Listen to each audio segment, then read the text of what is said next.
Good morning, and for some of us, good afternoon, everyone. Welcome to Beyond Compliance. Today, we're staring straight into the very real fact that sometimes, despite our best intentions and the hard work we put into the continual improvement exercises and initiatives in our plants and facilities, things don't work. Sometimes they don't stick.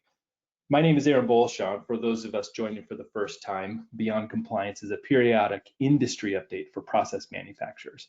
Our goal is to bring you insights around the market that shape the way we grow our businesses, deliver quality products to customers, and safeguard our brands, all while improving those yields and improving our productivity and staying compliant to all the various regulations that we all bow to. So the webinar series is sponsored by SafetyChain, the #1 plant management platform trusted by over 1,500 manufacturing facilities to improve yield, maximize productivity, and ensure compliance.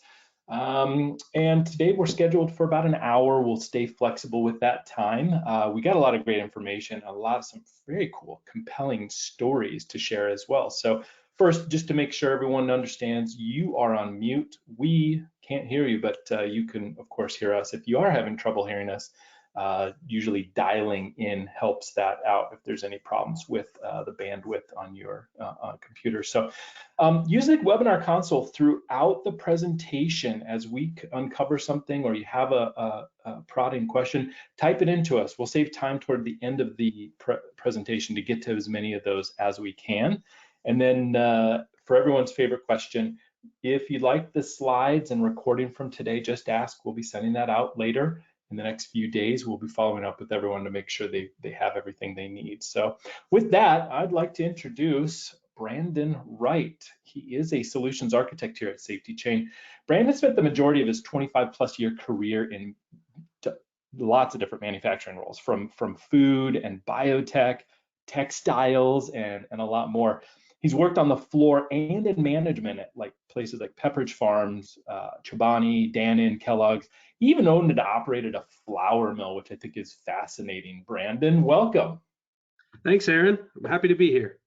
Yeah, all right. Well, so we started kicking around some topics for Beyond Compliance a while back, and this one got you kind of excited. You were like, oh, wait, no, this is something that we need to tackle because it's a fact of life, which is, sometimes these process improvements don't stick. And it seemed to me at that point, because of the excitement, maybe you have some experience with these initiatives not going as planned. Is that about right? Yeah, I've definitely taken my licks. I've definitely had a few black eyes and bumps and bruises along the way, thinking I was saving the world. Right. Well, sometimes they do stick, though. But before we get into that part, why don't you take us through some of your thoughts and reasonings from what your experience is on why they don't stick? Yeah, I'm really excited. So from my side, right, I've always thought that these ideas were incredible. I always thought I was ahead of the curve and I was going to save the world. But normally that didn't happen, right? There was a lot of times where we fell down. And so it caused me to take a step back and say, why don't these things stick? Like, why do we struggle to adopt these things when we really know, especially at the leadership level, that this is what we should be doing as an organization?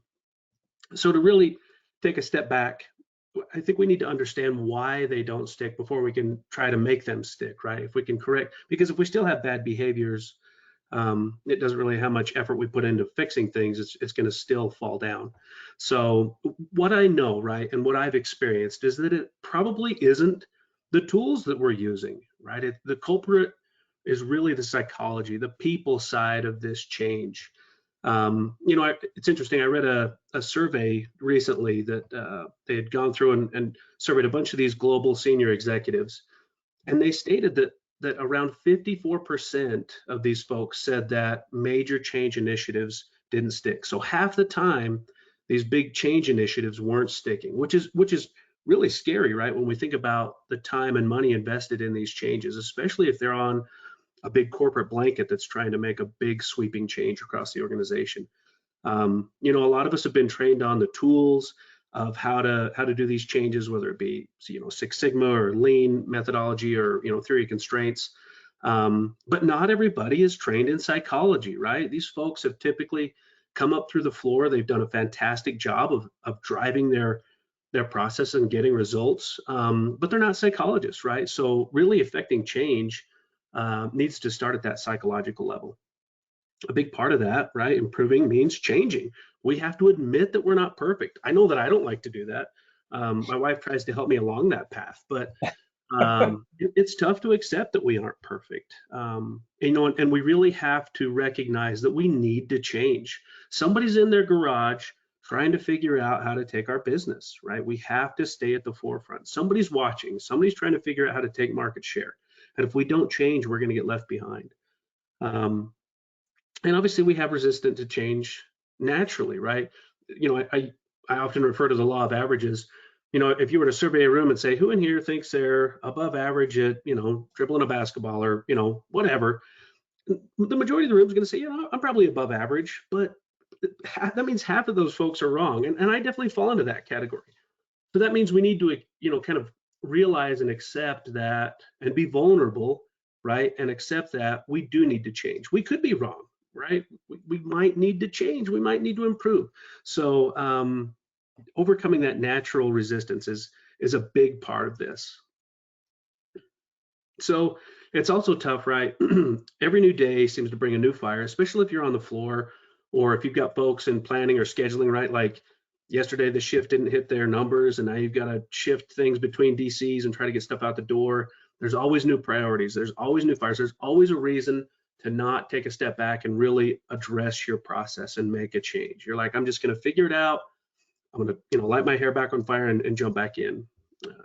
We also face an increasingly dynamic and ever-changing environment, right? For every action, there is an equal and opposite reaction. Sometimes we have unintended consequences that are good and bad, right? Like, hey, I'm going to make a change. I think if I update the schedule a little bit differently, or if I change the way we run this machine, I think it's going to be better. Well, it turns out we had light weights all night because we ran faster, or we had high moisture because we didn't bake it out. But it's so important, right, that we have to follow through. So what if we're wrong, right? We have this fear, like, if I do this, what if I do make a mistake? What if I do cause more harm than good? So we end up in this paralysis by overanalysis, and we start to become these like, we just think and think and think until we've allowed the opportunity to pass us by, and then somebody else has taken action. We're like, oh yeah, I really should have done that. It would have been right. So that paralysis by overanalysis can really hold back an organization. And let's be honest, right? Our folks on the floor, and even us, we're incented to not change. Good is the enemy of great. Hey man, things are going good. Why would I really try to get the next sigma of improvement? It's going to take a ton of cost to go from 98% to 99%, right? Should we really do that? There's probably other fires we should fight. And so the cycle starts back over, like, should we really do this? What if we are wrong? What if we should be doing something else? These questions, they can just get us stuck. So what I've found is that failure really is the best teacher, right? We definitely learn more from our losses than we do from our wins. So, here I am. I'm fresh out of grad school, right? I'm ready to save the world and change the world. I think I know everything. I had so many ideas in so little time. How can I really do all these things and make a difference in my company? So here I am, right? I'm ready to go. And what I did was create change fatigue. And I'm sure there are other folks that have this too, coming from, their bosses down to them. Their book read a boss or listened to a book on the way to work, and they're like, hey, I got this idea. I think we should try it. And that next week they're going to hear another book, or you're going to hear another book or read another book and say, hey, I got an idea. I think we should change this. And so we end up creating this change fatigue with our teams. And I'm guilty of this. I had all these ideas, and they just exhausted and confused my teams. That same survey that I mentioned earlier, it showed that 64% of those respondents said that change failure was a real problem for them. The flavor of the day, we've all experienced it, and hopefully we can recognize that we may be the cause of that. I know that I am, right? I'm like, hey, I know I'm doing this wrong. I could probably do it better. We should probably try something else. And then I say that again tomorrow, and my team is just like, come on, man. So we have to be aware of how this whip cracks, right? Like a small movement by the leader can create big swings down the line, especially if that leader is relatively separated from the end of the team, right? It's easy to be sitting at corporate and say, I really think we ought to change the way we do this or that. And then somebody hears that, right? And they leave the meeting and they're like, hey guys, we need to start doing this and that. And this is what I think that means. And then that person goes to their team and they're like, hey, so I think we need to do this. And by the end of the day, right, this whip or this tail is just wagging the dog, right? And it's going all over the place. So the big lesson here is to be aware of your impact and know that you are the handle of that whip, and it can be used for good and bad. Again, right? We've all, well, I would assume that many of us have seen the Deming wheel, right? The Plan, Do, Check, Act. That little, the logo on the side there. That's a phenomenal, simple approach to improving our processes. But you can't manage what you can't see. If I were to ask everybody on the call right now, and I know that everybody's muted, but if we're to say, can you define your top 5 problems in your process or in your business right now and what their causes are? If you can clearly articulate that, you are ahead of the curve. Then I would ask, would your teams agree? The folks that are on the front lines typically see the problems differently than we do when we're sitting, in a different role at a higher position, and we're like, hey, I really see that we're low on efficiencies. We really got to get these folks to crank down. And the folks on the floor out there just grinding it out every day, and they're like, man, I really need more maintenance support, or I really need this technology to help me do this thing. And if I had that, I could make these big differences. So they may agree with your problem, but the cause, there may be a discrepancy there. So if we take a step back from that, if we're trying to enact change and we're trying to go about it a certain way, and the folks that that's going to impact have a differing view, they're probably going to resist that change, right? They're going to be like, this person doesn't know what they're talking about. They have no idea what I go through every day. We have to remember that organizational change happens as a result of collective change from individuals, right? So getting all these folks to take those steps and to move forward, that's how change really occurs. It isn't just like that, hey, we're going to change. It's getting all the individuals to make those incremental changes. So for me, right, when I look at the Deming wheel, I do believe it's a great approach, but I think that it conditions us to apathy, especially if we have a lot of that change fatigue in place and folks are experiencing a lot of change. They know that once they fix this problem, they're going to have to do it again tomorrow or the next day. And it can be exhausting knowing that not only do I need to run this equipment or schedule this process or identify these, widgets or whatever it is, I know that it's never going to be good enough. That can be a lot. That's a big uphill, right? So it's important to be aware that, again, the psychology behind that Plan, Do, Check, Act, Plan, Do, Check, Act, it can be a lot in addition to everything else that somebody's doing. So I think it's important to be aware of that. So if we look at all these things again, right, the real result are incentives to resist change. A lot of these folks that are being helped, they have no control over what's happening to them. They have no voice over how things should change. And they also know it's going to change again tomorrow anyway. So should they really jump on the bandwagon? It can be, again, that change fatigue is a real challenge. So more of the lessons that I've learned, I think it's important, right? If we transition into how we start to fix these things, once we know where we're at, right, it's important to plot the course forward. So if you're able to communicate the goal and allow the team to map that track, it's one thing to say, hey guys, I want to go take that hill. Here are all the sequential steps that you need to take to get there.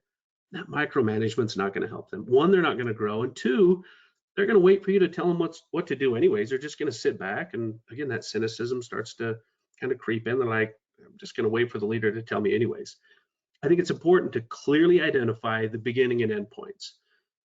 If someone were to give you a map right now and say, hey, we need to get to this hill right here, the most important thing to know on that journey is to know where you're at right now, right? How can you plot a course if you don't know where you are? So being very aware of the beginning point of a process is just about as important as the end point, because you can't move forward. Um, I think one of the important ways, especially as the leader of change, is to utilize that Socratic method. So you may say, hey guys, here's where we're at, folks. Like, this is where we are. This is what I see. Do you agree? And then start asking questions. How do you think we could get better? If we do want to take that hill, how should we do that? And they're going to throw out ideas because they've got them, right? They're just sitting there percolating in their minds.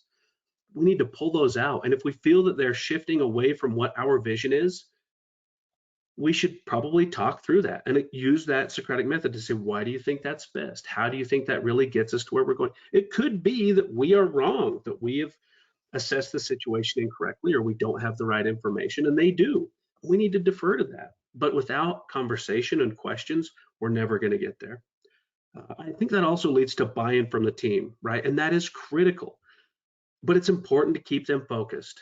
So as that leader of this change, whether it's your title or whether it's just your passion, um, you've got to facilitate. You've got to make sure they have what they need. You need to zoom in and zoom out, right? It's one thing to be in front, and if you're driving and going, people are probably going to follow. But if you need them to take the gauntlet and make this scalable, you've got to zoom back out and say, hey, I'm here, I'm hovering, right? But you guys have this, you've got it. And when you see them struggling, you zoom back in. All right, guys. Hey, so again, back to that Socratic method. Where are we at? What's going on? How are we struggling here? What do we need to do? What are we stuck on? And helping to facilitate and drive that. Circling back to the big concept. What is it we're trying to accomplish here? How is it that we're trying to go about this? Does this really align with what we want? Replaying those thoughts, right? So if we're going to do this, we think that this is going to happen. Are we still all in agreement with that? And making sure that the team is good with that. I also think it's important to cycle the team members. It's easy to pick a bunch of all-stars and go win a bunch of games, but I don't think that that's scalable, and I don't think that it's long-term. More than likely, if you've picked the all-stars, if you don't have enough room in your organization for them to grow, you're probably going to lose them because they are rock stars. They're going to get poached. So you got to deepen your bench, right? And cycling your team through can help to do that. So another thing, right? I think we've all heard fail often, fail fast. I can tell you that that's terrifying. I've failed so fast at so many things that it can be disheartening, especially in business when you're burning cash and you're like, hey, I got to make payroll at the end of the month. I've failed plenty of times. Like, when does the success come? I think it's important to focus. So you want to limit the impact of the failure with gates along the process. So especially as the leader, you don't want to say, all right, folks, we want to go take that hill. We got a plan. Everybody go. I'll see you at the end, right? And I'll circle back. I think that's asking for trouble. It's important to have those gates along the way to say, here's the hill we want to take. Here are the steps in our process. Here's how we're going to get there.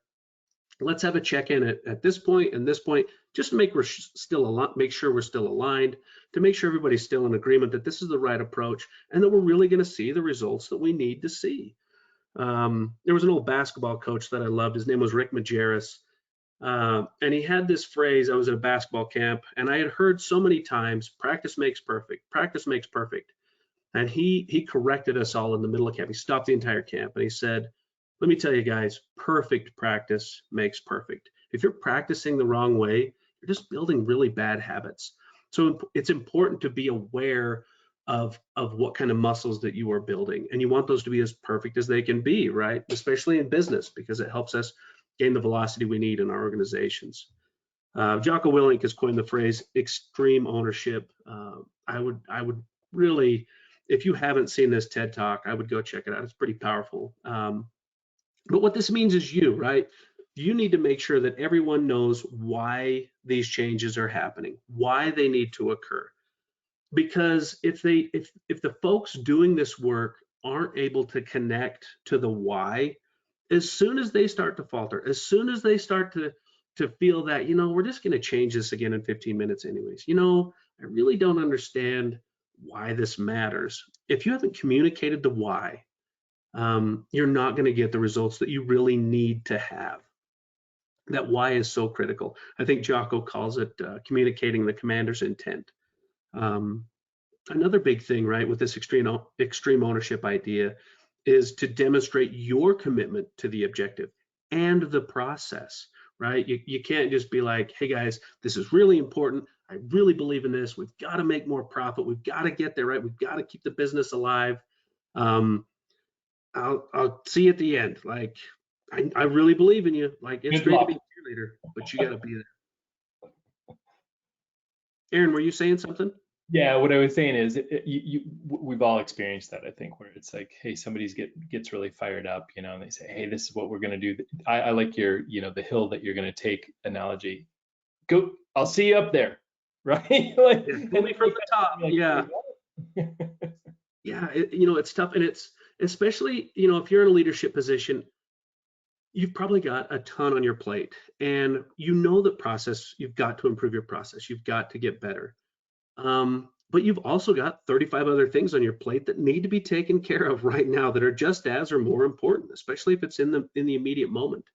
So it's easy to like set up this team and get them stood up and say, all right, folks, here's where we're headed. When you get there, call me because I got all these other things to do. They've got to know how committed you are to this, especially if this is a bigger shift, right? If it's just like, hey guys, we got to make sure we keep doing what we're doing. Well, everybody knows that, right? We work with professionals and we're grown-ups, but it's another thing to say, hey, I really want to change how we do this. I really believe in you, and I'm really hoping you deliver, right? Like that's kind of what you're telling them, and that holy cow, the pressure now, that's a lot for those teams to carry. So better be there to help hold them up, right, and get some support. And this is a tricky balance, right? Because how do you do that while still letting the reins go and being involved, right? How do you engage and coach and celebrate and reward from afar? You've got to be there, right? You got to be present. It's so important to celebrate and reward those teams, and that can take a ton of different forms, right? Whether it be public accolades, right, standing them up in front of your teams, or having a retreat and singling them out and recognize them. That stuff's important, right? I think we're all aware of how much it is, but just a thank you, it goes so far with folks, especially when they've moved a mountain for us. I know that, again, for me, when I've moved mountains, or at least felt like I've moved a mountain, when I didn't get that appreciation that I thought that I deserved, right? Hey, I just slayed the dragon. I bring the head back and drop it at the king's feet. And they're like, great. Hey, so there's another dragon on the other mountain. I really need you. You're like, really, man? Like, you're killing me here. So it's important, especially if we're in that leadership position, to acknowledge those victories, even if they're baby victories or they're kind of losses, right? Find the good in that situation. Hey guys, we stuck to the process. I know that we fought our hearts out and we lost, but I noticed that this happened. It was really good. I noticed that the team communicated really well. Let's build on the wins that were hidden in that process or that event. All right, so how do we make these things stick, right? That's kind of the crux of all this. In the big red box there, right? You got to have a process and you need to manage that process. If I were to come in tomorrow, let's say Aaron reported to me. If I were to come in tomorrow and say, Aaron, if you wear a black shirt again, I am firing you, right? You're like, whoa, okay, is he serious? All right, well, I'm going to check. I'm not going to wear a black shirt. But then 2 days later, I come in wearing a black shirt. I've kind of deviated from my process there, right? Like I've kind of broken the rules, and now it's going to be tricky. Like all of a sudden we're back to you wear whatever shirt you want. We have to, whatever we decide we're going to do, we have to stick with it. One, this will help with that cracking of the whip and the new flavor of the day. By building some gates and processes around this methodology, right, of improvement. It's important, right? So communicate, tell your team what your intentions are and what good looks like. Hey folks, this is what I'm trying to accomplish. We've got to increase our margins, or we need to decrease our costs by 2% this quarter. What good looks like is when we look at the, whatever the statements or whatever it is, however you communicate with your teams, let them know what good looks like. That way they can understand clearly what it is they're trying to accomplish, and then back it up, right? Don't get caught slipping. Those folks are very aware of when the leader is not really engaged, or they're not really doing what they say they're wanting to be done, especially if they check in and check out. They're like, hey guys, go kill it. See you tomorrow. Like, so you're asking me to work 12 hours today and you're on the golf course. Like, got it, boss. I can see that this is important. It's really important that you model this behavior and that you communicate well. You've got to bring clarity to the process. So clear direction, clear expectations, and accountability. Now, accountability doesn't mean you're out there writing folks up for not, like, you're not making this better, I'm going to write you up. I think that's a little bit, it's going to hurt the process. But if you're able to communicate where you want the group to be or what needs to be done and how that should be done, right? What your expectations are, that the team's, whatever that process looks like for you. And with that accountability, right? Following up, having conversations when things don't go the way you think they should. And following up when they do go the way you think they should, right? It shouldn't just be when bad turns happen. You want to make it easy to win. To me, this is one of the biggest pieces of success with making improvements stick is automation. So if you if you've got tools in place that can help track information in your process, right? Whether it be downtime, whether it be, schedule misses, on-time delivery, whatever it is in your world that is good, right? If you can automate the collection and reporting of that information, that way when you have improvements made, you don't have to have two lifts. You're like, hey, we just made this big improvement. Okay, now how do we track it? Okay, now who's going to do this work? Like, how are we going to show the scoreboard? You want to automate as much of that as you can, so that it occurs whether you're engaged or not. Because again, you got 35 other things going on. You got new initiatives. You got other areas that need attention. If you can automate the results portion, right, and it can show you, even if you just log in every day and you're sitting at your computer and it says, your dashboard pops up and it says, hey, this is our margin, or this is whatever it is, that thing you tried to improve. If you can automate that report, it helps you to stay engaged with the process and make sure it's not regressing or slipping back, right? That it's not sticking. And obviously that is built upon metrics and reporting, which is visibility. You got to be able to see it from afar, especially after the event is over. Hey, we've done this big Kaizen, we've done all this work, and we're on to the next fight. How do you make sure it sticks? Well, if you've got a metric around that and it's reported to you, you now have visibility and you can follow up, right? You can pay attention. That's important. You got to be committed. So yeah, that means us, right? Again, if there are 35 things on your plate and you know that it's important to improve a process, but you don't have the bandwidth to do it, you better deed that authority to someone that can get it done and can be committed. If you can't be committed, it's probably time to delegate. So being aware of that is really important. I think when you're building your teams, I also think it's important to get volunteers early, especially if you're new in the process improvement world. If you've got volunteers on board, that means they're probably pretty energetic and passionate, and they're willing to kind of put their neck out there and take some risks. So if you get volunteers on your teams early, that's great. And then as you cycle those teams, pepper in some of the non-believers, right? Let's get them drinking the Kool-Aid a little bit. Once they have those victories, right, you're going to get some momentum and that flywheel is going to start to go. I think it's also important, hold the course unless there is a major reason to deviate. Sometimes things occur in our businesses. Sometimes we need to take a sidestep and keep things healthy. But it should be very conscious when you make that step away from something, that, especially if you're in the middle of something big. Like, if that happens, you got to communicate. You got to go back to the beginning of the process.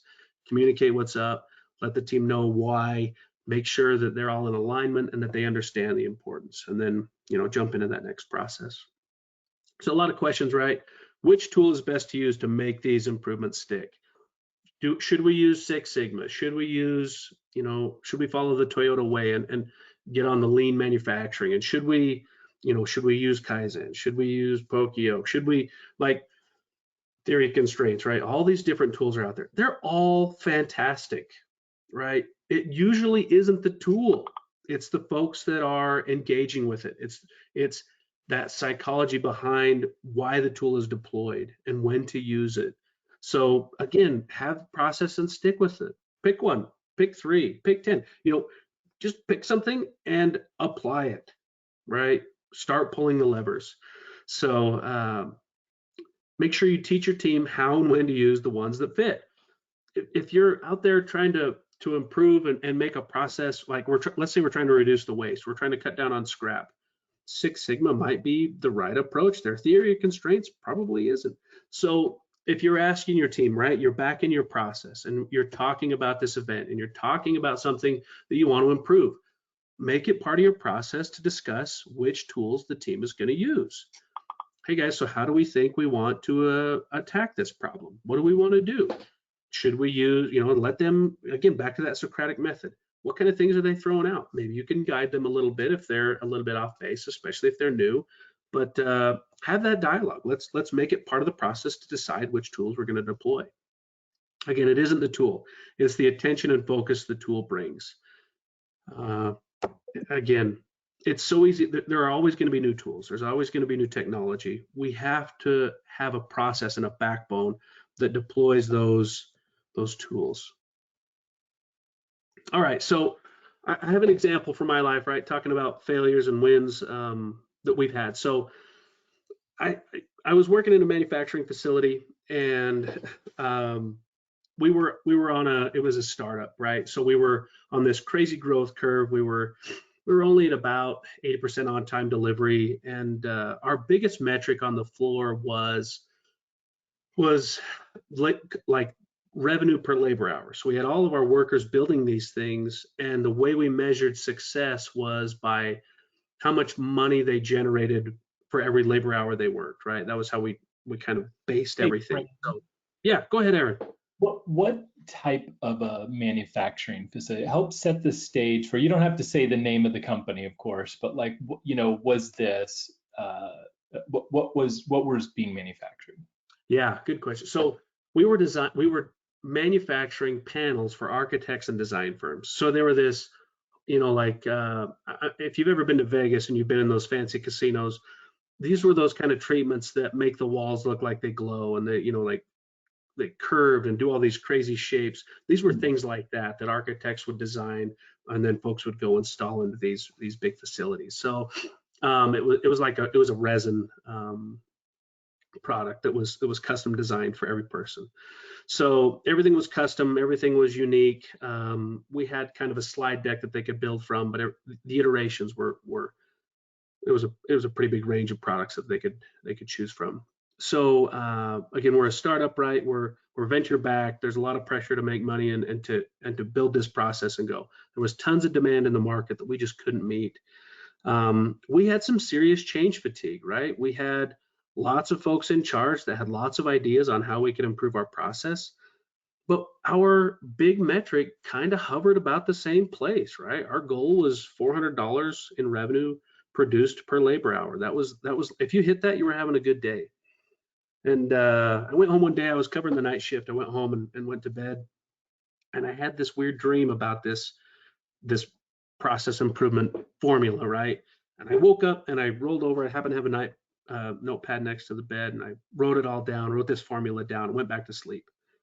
And I woke back up and I was like, man, I had the craziest dream. And then I looked and the formula was there. I was like, oh, wow, okay, cool. So I went to work early that night. I wanted to see if this formula for how I thought we could improve our process was legit. So I grabbed my notepad, I grabbed a stopwatch, and I climbed up in the pallet racks, and I was up in the rafters of our production area. And I was looking down on our floor of where the process started. And so I just started timing our work and started watching it. Nobody knew I was there. I called my supervisor and I said, hey, I'm going to be in a little bit late tonight. If you'll get the shift started, I'll be there as soon as I can. Cool, away they go. So they start the shift, everybody's doing their thing. And sure enough, the formula I had kind of figured out showed that we were not measuring the right metrics. So what we had been asking was, how much money can we make per labor hour? What we really should have been asking was, how much output per labor hour can we get? The folks on the floor had figured out that if they built expensive products slowly, they still met their targets. So they took their time, and they're just doing what we asked them to do, right? They're performing to where they're managed, and they hit their targets, and they made sure they hit their target. They could have done so much more. So about halfway through the shift, I crawl back down, right? I'm all dirty, and everybody's like, what'd you do? Fall asleep upstairs, man? I gotta I got a bunch of guff from everybody. But you know, I at this point I had my idea of how we could make a change. I had, you know, my data, and now like I needed the team to go and like enact this plan. So I pulled the supervisor and I said, "Hey man, I had this crazy dream. I know it sounds wild, but this is what I've been doing, right? I've been timing and I've been doing this stuff. Let me show you this idea I have." So I wrote out the formula and he's like, "I don't know how we do that right now." And I said, what this means is change. It means that we have to change the way we schedule our shifts. It changes how much product we can produce. It changes how the forecasting team, like it changed everything. And most importantly, it meant way more work for the folks on the floor. They were going to do more every day for the same pay, right? Pretty tough sell. So I got the supervisor on board. And so the next night we both came in early. We went through our production schedule, lined everything out according to this new formula based on how long we thought product should take to make rather than how much it was worth. And so we actually were able to pull the entire next shift's production into our shift. And we're like, okay, if this really works, we should be able to do this if we're tracking the right metric. So we go out to the team, right? and this was the hardest part, was telling them what they were up against and getting them to shift their mind to doing more work for the same pay. It was a really, really tough sell. But they did it. I mean, we had a fantastic team. They were up for the challenge. And that first night, it was crazy, right? I told you we were averaging about $400 per labor hour for a shift, and that was good.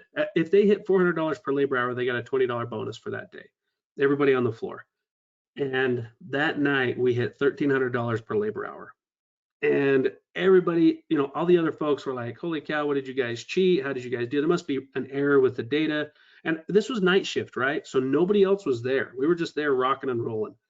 And, you know, I get a call from my boss the next day. He's like, hey, it looks like you guys had a great shift. I was like, yeah, we're kind of shifting things around. I think we're doing some stuff. I think we got some stuff figured out.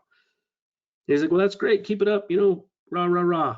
So that night, me and Rocky, we go in again. And we just crush it again. We're at like $1,400 per labor. It was crazy, crazy numbers. The next day, right, the CEO calls me in. Keep in mind, like I'm a shift manager at this point, so I'm 4 levels removed from the CEO of the company. CEO calls me in and he's like, "Hey, how's it going?" You know, everything's light, and I think I'm in trouble at this point. I'm like, I'm getting fired because I've broken the rules, right? I'm a terrible employee. And he's like, hey, so I've seen your labor number. This is pretty crazy. What are you guys doing? Because nobody believes that you guys are doing what you're doing.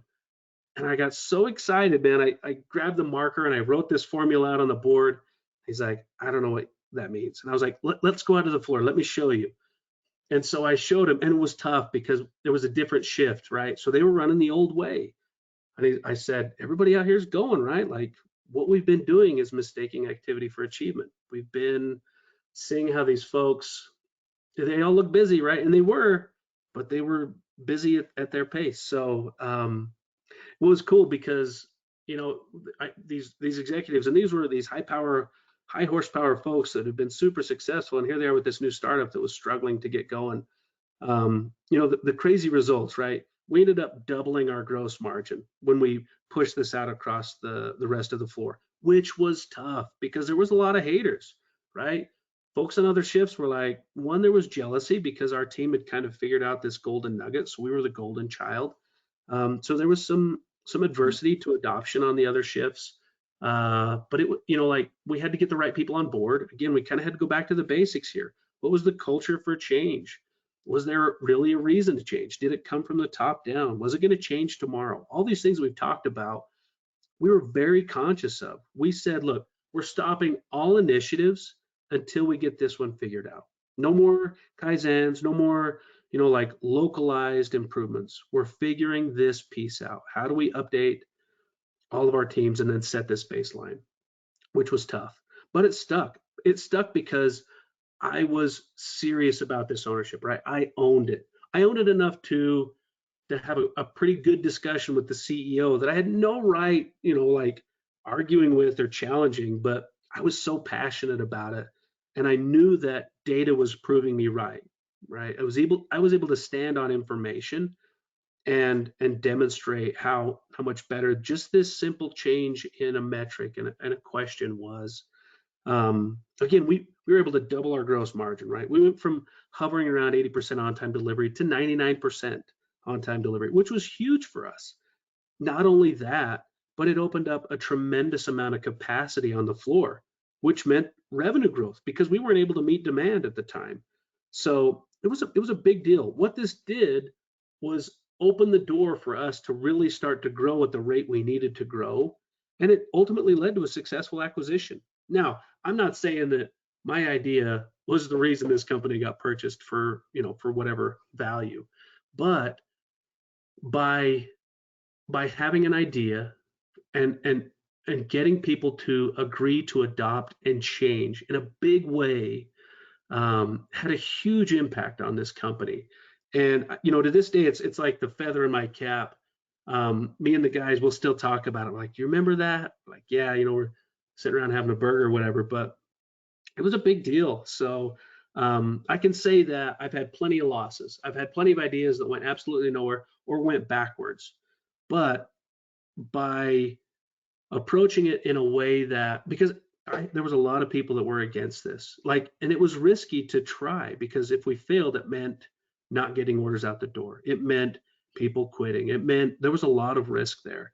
So we had to get people to buy in. We had to make this stick, right? Especially to get the company where it needed to be. So a lot of these psychological pieces were what made that successful.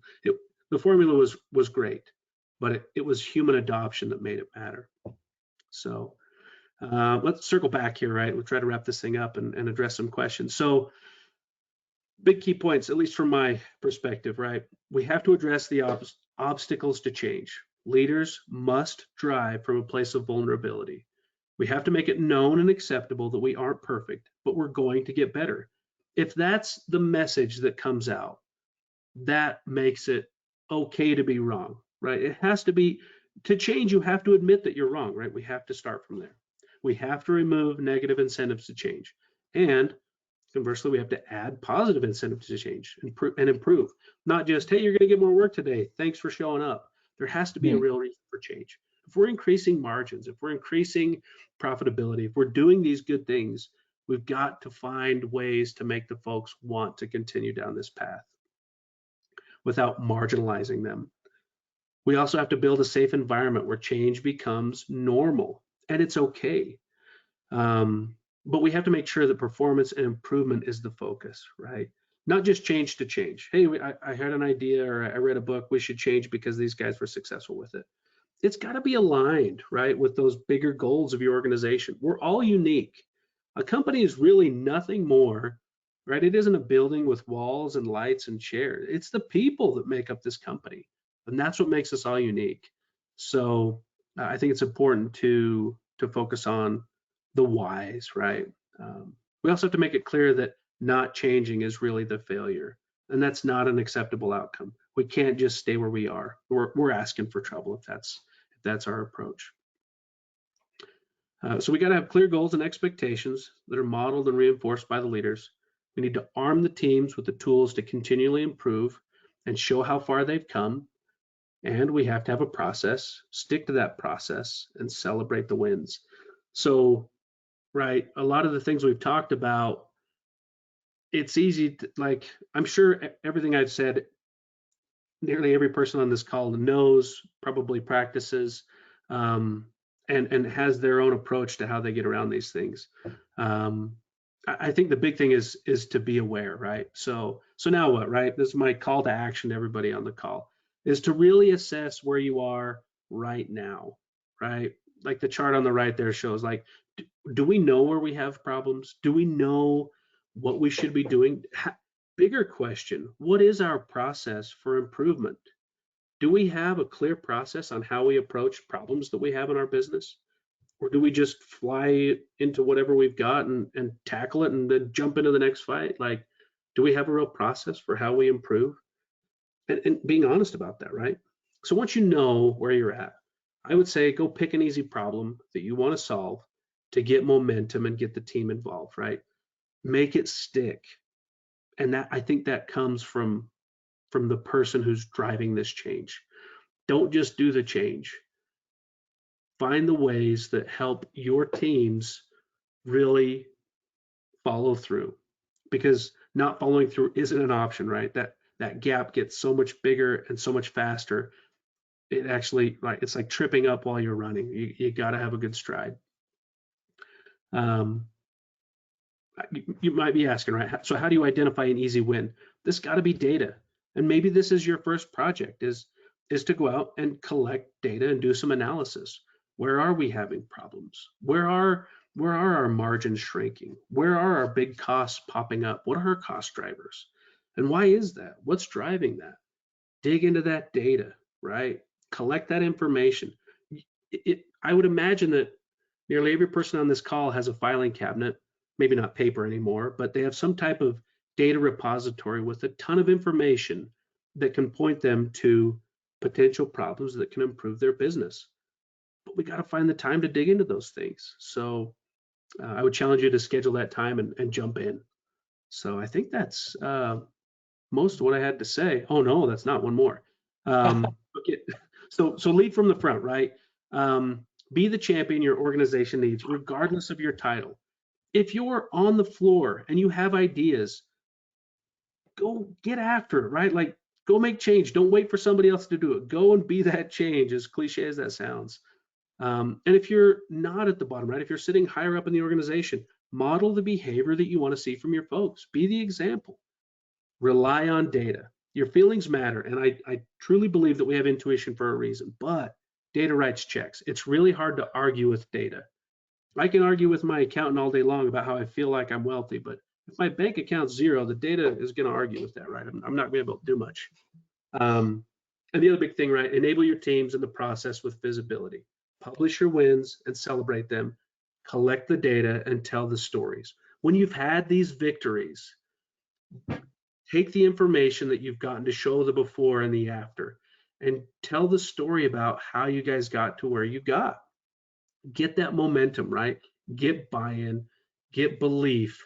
And I think that's a big piece of how this helps to stick, right? Is speaking of the past with such revere, especially if you've done good things. Like, talk about it in a way that shows that you care and that it matters. So Yeah, that's awesome. You said something, Brandon, that really stuck out to me in that the the case study you gave us, which was in the Raptors. You said you were mistaking activity for achievement or otherwise known, performance. And I think that's probably, if we just kind of internalize that a second, anyone that's on the phone right here with us on the in the audience, we've seen it. We've either been a part of it, right? Or we've seen it, and that's something. So, Brandon, we got a bunch of cool questions coming through. So I'm going to just switch us over into this. Thanks so much for going through all this. So Sue asked an interesting question. What is your recommendation on handling the following situation? There's a weekly Zoom call with her team, and they find that the meetings are stagnant and no one wants to share, right? I think so. That's more common, first of all, than we'd all like to admit. But the team is small and they come directly to her to have open discussions. However, they don't share ideas with other colleagues or in the group settings. This is great because I'm just going to kind of set it up for you. This really speaks to that psychology side of it that you're talking about, right? yeah, yeah. So there could be a lot of reasons why, right? And that's really what's important, is why they're not sharing.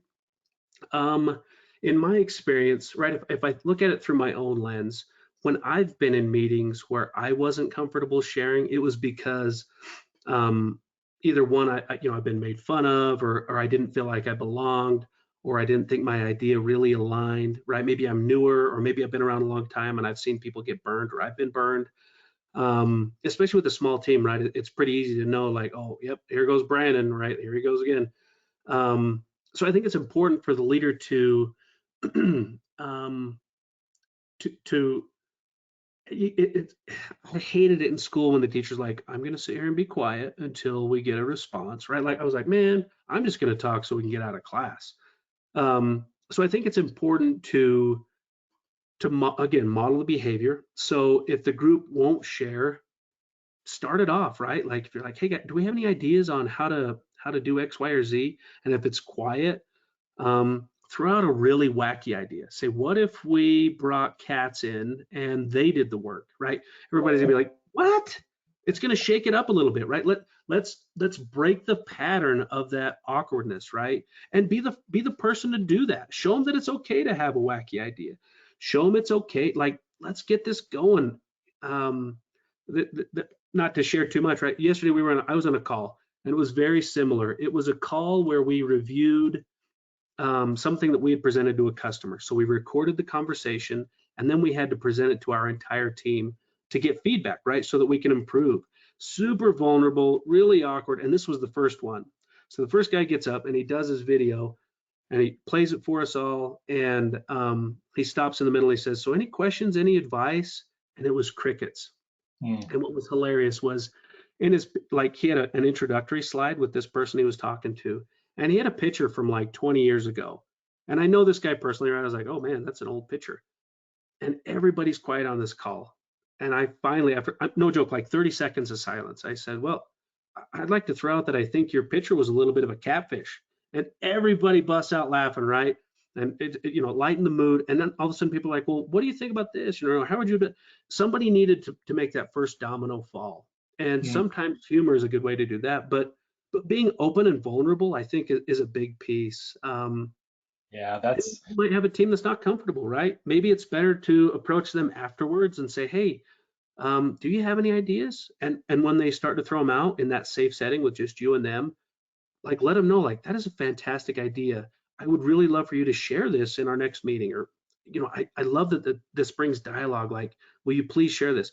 Ask them to share it in a safe setting and let them know that you value that, right? Reinforce that behavior. It might be better to start small with just one-on-one and then kind of set the stage for the team. yeah, and I've experienced this too, Brandon and Sue. Thank you for that question. It is common. A a while back, I was in middle management. This is not in a production facility. However, it was I had a team, and we were in massive scale of growth mode and a lot of pressure, VC funded, all that kind of stuff. So we encouraged our team to take initiatives and stuff like this. There was a guy on my team, Al, and he was a little bit newer. He wanted to try this new thing with our database. Okay, so again, a little sidestep. Massive failure, caused a lot of problems. It was an uncomfortable mistake, and he knew it. I knew there was a very clear opportunity to showcase something, to make sure that people in the future weren't fearful of doing something and trying something. The next day I brought in a bottle of champagne and I pulled everybody into a meeting, and Al thought he was getting canned. He was like, oh my God, I can't believe this. And I had the champagne ready and I said I wanted to toast. This is the failure that gets us further. And so, sure enough, That's cool. it sent the message. It sent the message to let people be open and to be allowed to speak and to try new things. So, and I'd also say, Becky, thank you very much. No question. Suggestion from Becky, another person on in the audience here. Just a suggestion, kind of something what you said too, Brandon, using something like Zoom or Teams whiteboarding tool where people can provide anonymous feedback. At least you're going to Oh, get that that's a good idea. interaction, get that engagement, right? Start anonymous if you need to. So, That is a really good idea. Yeah, I'm using that one. That's a good idea. yeah. Good. Well, so there's another comment come in. Often we found that the tighter that leaders hold on to their viewpoint, and they're referencing your analogy of taking that hill, Brandon. The tighter they held on to that belief of how they get to that hill, it was correlative to it. He basically says this discouraged the team from really solving it. It's like, oh, it looks like you already have that figured out how to take that hill. We'll just follow you. Rather, going back to what you were talking about, Brandon, the importance of involving the team, saying, hey, map this with me. Don't just like push the map in front of them and say this is the right thing, right? And I've been there myself. So great comment. Thank you. Any thoughts to that, Brandon? Yeah, it's so sad I would imagine that we have all experienced this, right? Like it's tough that as we look across our leadership landscape, that we all have good examples of bad things, and I know that I've been guilty of it too, right? So I think it's important to sometimes we got to lead from below, right? Sometimes we have leaders that may have been promoted to a level that they're not really comfortable, and they were really good before, but they're kind of new at this stage, and they need our help, right? So sometimes we have to lead up and help them get there. So um, I think it's cool that they were aware of it, right? They recognize like, hey, sounds like he's already got the plan. I guess we're going to follow this. Um, you know, sometimes we have to stretch our boss a little bit and say, in a safe way for them too, right? Like there's probably a one-on-one conversation where you're like, hey, it kind of seemed like you already had the plan mapped out. Am I reading that right? And Mhm. and let them know that you guys sniffed it out, right? I mean, otherwise it's going to happen again and again and again, and they're never going to know why they're not getting the results they want. They won't realize that they're the gate. Yeah. So true. I've got another question, and this is interesting because it kind of piques that interest in me. I think that a lot of process improvement professionals, whether it's digital transformation or just process, your Six Sigma folks in operations, are tend to not sort of involve the psychology of it a bit. I'm really glad you kind of poked at this, Brandon. The question is there any recommendation for finding more information about the psychological side of this, how to get better at it? And I think what we see here in this question, I'm unpacking it a bit. We've got, a black and white world, and then there's this gray of the psychology. So I'm going to take a stab at it first, then I'll have you follow up. I found myself the the reason people do the things they do fascinating.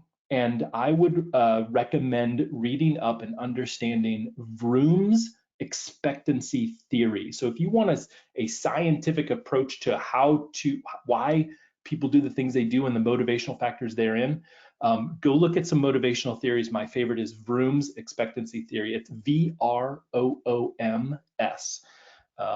Brandon, any other recommendations for finding sort of some topics about the sort of psychological side? Um, you know, process improvement is a very clearly defined discipline. And many of the folks may have heard of change management. Change management is really the framework for managing the human side of change. So if you're curious, I would suggest kind of digging into that, the change management topic. If you Google it, you're going to come up with a ton of stuff. But yeah, if you're looking at process improvement or continuous improvement, I would marry that with change management. And that actually answers another question that we had, which was any advice on change management. So, and that really is sort of like the the crux of it, right? Change management is that sort of psychological side or that human behavior side. So, Yeah. and Yep. motivational theories, there's a few of them out there. I just mentioned one. There's a bunch of them. Get into those a little bit if you're having trouble understanding the human side of this and change management. So. And we have time just for one more, Brandon, before we let it go. How can we battle the change fatigue, right? If you're seeing that, sounds like they might be doing some process improvements right now. Yeah, yeah. That's a great question. So this is part of that self-reflection that has to happen, especially if there's probably two different approaches to this, right? If you're at the top of this pyramid, right, and you're the person causing the change fatigue, I think it's important to say and recognize like this is me. Like I'm causing this, and I need to take a step back.